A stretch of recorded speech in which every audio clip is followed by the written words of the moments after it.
আসসালামু আলাইকুম everyone, welcome back to my channel. চলে এসেছি আরেকটি রেসিপি নিয়ে। আজকে আপনাদের সঙ্গে শেয়ার করব বরিশালের বিখ্যাত দুধ পাকন পিঠা। তো এই পিঠাটা অনেকেই তৈরি করতে পারে, তবে অনেকেই আবার কমপ্লেন করে থাকে যে ভিতরটা শক্ত থেকে যায়, উপরটা একটু নরম হলেও। তো আমি কিভাবে তৈরি করেছি, আর এই পিঠাটা মুখে দিলেই একদম মিলিয়ে যাবে, অনেক নরম তুলতুলে হয়। তো চলুন দেখে নিই পুরো প্রস্তুত প্রণালী, আর ভিডিওটি শুরু থেকে শেষ পর্যন্ত দেখার অনুরোধ রইল। তো এখানে আমি 1 কাপ দুধ নিলাম, আর দুধটা আমি আগে থেকে জাল করে রেখেছিলাম। দিয়ে দিলাম সামান্য একটু লবণ আর 1 টেবিল চামচ চিনি। চিনিটা একটু মিশিয়ে নিচ্ছি। আর দুধটা ফুটে ওঠার পর তারপর আমি এখানে 1 কাপ আটার সঙ্গে পৌনে 1 কাপ আটার সঙ্গে এখানে দিয়ে দেব 1/3 কাপ চালের গুঁড়ো। এবার এটা আস্তে আস্তে ঢালবো আর মিশিয়ে নিচ্ছি। এটা ভালো করে মিশিয়ে নেওয়ার পর এটা আমি অন্য একটা পাত্রে ঢেলে রেস্টে রেখে দিচ্ছি। আর সেই ফাঁকে আমি দুধের শিরাটা করে নেব।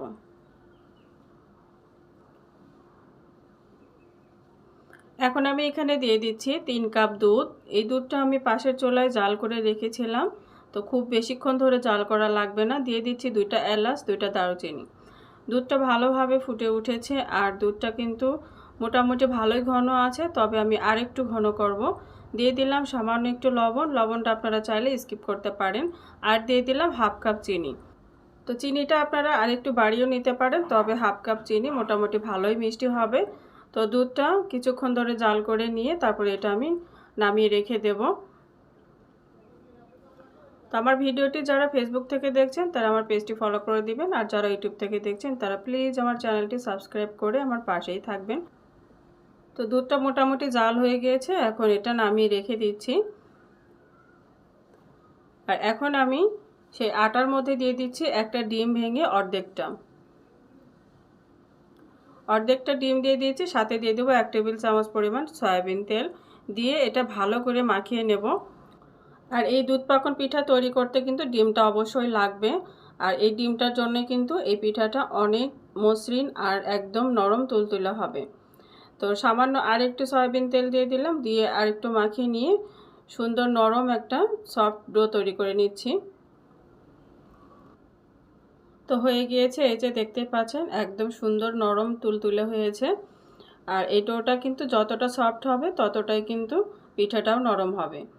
তো কিছুটা আটা নিয়ে আমি আপনাদেরকে একটু দেখিয়ে দিচ্ছি। এরকম চ্যাপটা মতো করে নিলাম, আর একটা চামচের সাহায্যে আমি কিছুটা ডিজাইন করে নিচ্ছি। এটা খুবই সহজ, সবাই পারবেন। তো মাঝখানে আঙ্গুল দিয়ে একটু ডিজাইন দিয়ে দিচ্ছি। তো আরেকটা করে দেখাচ্ছি। এটা কিন্তু হাতে কাটা ডিজাইন, আর আপনাদেরকে আমি কুকি কাটার বা অন্য আরও ছাঁচ দিয়েও করে দেখাবো। তো এগুলো কিন্তু অনেক সুন্দর হয়।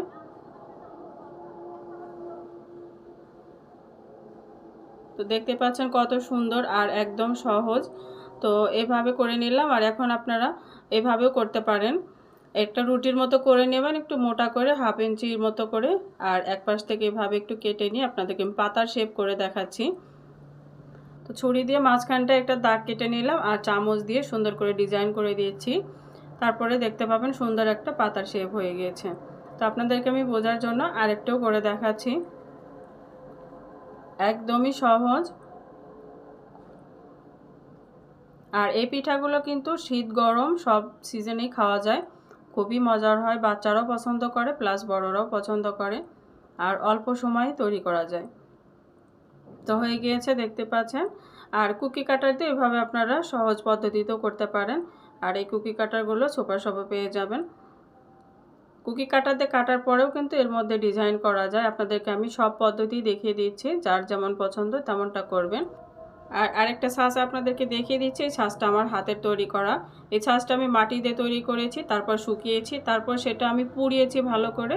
তারপর 4 থেকে 5 দিন তেলের মধ্যে ডুবিয়ে রেখেছিলাম, তারপর এই সুন্দর ছাঁচটা তৈরি হয়ে গিয়েছে।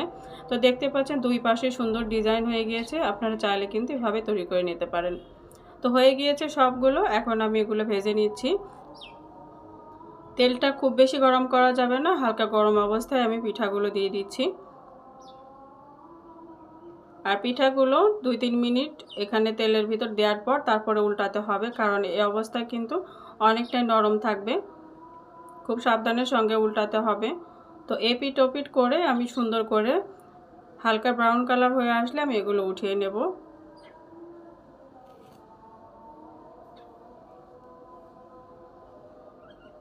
তো হয়ে গিয়েছে, এখন আমি উঠিয়ে নিচ্ছি। এখন আমি পিঠাগুলো দুধের শিরার ভিতর দিয়ে দেব। আর শিরাটা কিন্তু অবশ্যই কুসুম গরম থাকতে হবে। আর পিঠাগুলোও কিন্তু খুব বেশি গরম অবস্থায় দেওয়া যাবে না, কুসুম গরম থাকলে হবে, তাহলেই সুন্দরভাবে পিঠাগুলো ভিজে যাবে। তো এভাবে সবগুলো দিয়ে এই যে দেখতে পাচ্ছেন কুসুম গরম অবস্থায় আমি রেখেছি। এখন সবগুলো পিঠার মধ্যে দিয়ে একটু ডুবিয়ে দিয়ে তারপর আমি এটা 2 ঘন্টা পর আপনাদেরকে দেখাবো। আপনারা চাইলে সারা রাতও রেখে দিতে পারেন। তো 2 ঘন্টা পর দেখুন দুধটা চুষে নিয়েছে। আর একটা পিঠা আপনাদেরকে আমি কেটে দেখাচ্ছি 2 ঘন্টা পর, দেখুন কত সুন্দরভাবে ভিজে গিয়েছে। আর এটা যদি সারা রাতের জন্য রাখেন তাহলে কিন্তু আরও বেশি নরম হয়ে যাবে, কারণ এই পিঠাগুলো শিরা খেয়ে একদম ভারী হয়ে টইটুম্বুর হয়ে থাকে। তো দেখে বুঝতে পারছেন একদম ফুলে কতটা ভারী হয়ে গিয়েছে আর একদম নরম তুলতুলে হয়েছে। তো আজকের ভিডিওটি কেমন লেগেছে অবশ্যই জানাবেন। আর ভালো থাকবেন সবাই, সুস্থ থাকবেন। চলে আসবো অন্য কোনো রেসিপি নিয়ে। আসসালামু আলাইকুম।